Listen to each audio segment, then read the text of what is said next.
What is up, everybody? It's your boy Paulie P with, of course, PK of PK's Bike Shop. That's right, Parker K, CEO of PK's Bike Shop. And today we're going to do a first ever video. We've done reviews before, especially on bikes. Obviously, part of our channel is bike shop stuff. But this is our first ever book review. That's right, it's our first ever book review, Parker K. And PK is in for a treat because this book or story has a little bit of a backstory to it. That's right.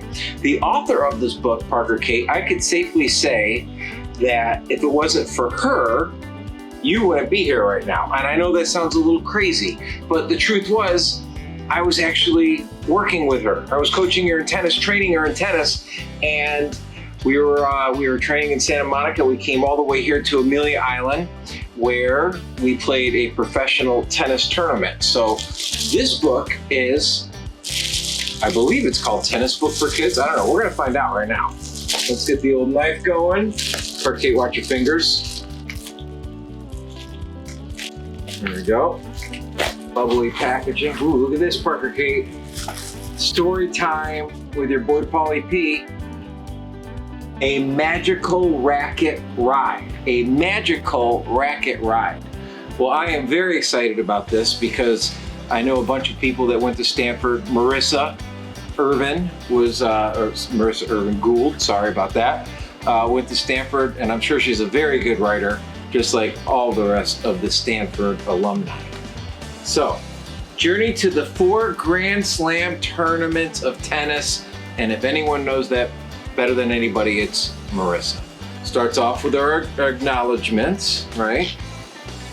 And I'm gonna need my glasses for this. Nick and Molly blew out their candles, every last one, to a round of applause after their birthday song was done. The presents were many. There were clothes, toys, and shoes. But they each had a favorite, if you asked them to choose. 2 shiny new tennis rackets stood out from the rest.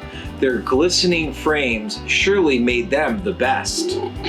The twins loved sports and thought they knew them all, but they never played this sport with a racket and a fuzzy ball. When their friends all left and nighttime came, Nick and Molly dressed for bed and lay down with their frames. And as they dozed off, they could suddenly fly, sitting on their rackets, jetting through the sky. Were they dreaming? Was this real? Nick and Molly didn't know. Their racket zoomed forward, knowing just where to go. As they looked down, they saw in the sea a mighty statue known as Lady Liberty. There were buildings aplenty in the Empire State. Over bridges and parks, they arrived at the gates. This story is awesome. I'm getting chills because I actually went to the US Open with her. Parker Kate, this is the best. There it was, a giant stadium, the largest they'd seen, and a sign that said the center was named for a king. This has got a little bit of a Jack and Annie feel. All right, I'm just throwing that out there. A little Jack and Annie. Bill, read my lips, Jack and Annie. Over a mighty ocean to the granddaddy of them all, history says England's where they struck the first tennis ball. A queen, a palace, London Bridge, and a lass. Tennis courts made out of bright green grass? Say what?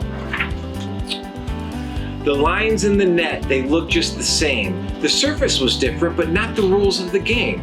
15, 30, 40, deuce, and love means nothing. Wow, this was new. Wimbledon is special and full of tradition. Just to walk on the courts required special permission. Nick and Molly wore shoes with tiny little nubby spikes. They ate strawberries and cream, and their clothes had to be white. That is a Wimbledon tradition. Strawberries and cream and all white clothing. Parker K, he would look very cute in that. Their time in Great Britain sadly came to an end. So this, on the other side of the world, the land down under, Nick and Molly found themselves toward the end of their slumber. They saw kangaroos in the outback and koalas in the trees. the famed Sydney Opera House, and Great Barrier Reef. Breakfast time, kids. Eggs or toast, it's your choice. Still holding their rackets, Nick and Molly slowly rose. It must have been a dream, and then they froze. Mom, we have something to share at school today. The end. Sadly, that's the end. And Parker Kate, I could just tell by the energy you were giving off that you really like this book. And I gotta say, I loved it. And it goes on here to talk about the author, Marissa Irvin Gould, mother of 3, professional tennis player, elementary school teacher. She played on the WTA Tour. Well, you can read all about that in this book, but I gotta tell you, this book was awesome. We're gonna give it a 10 out of 10. An absolute 10 out of 10.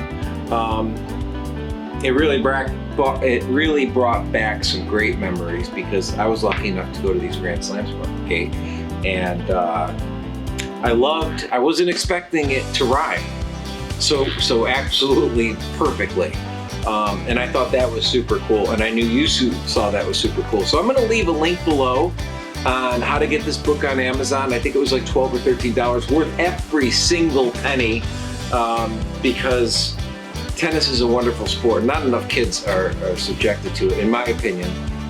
So this would be a great opening for kids that want to learn how to play tennis. So, Parker Kate, I hope you enjoyed this book by Marissa, also known as Merv.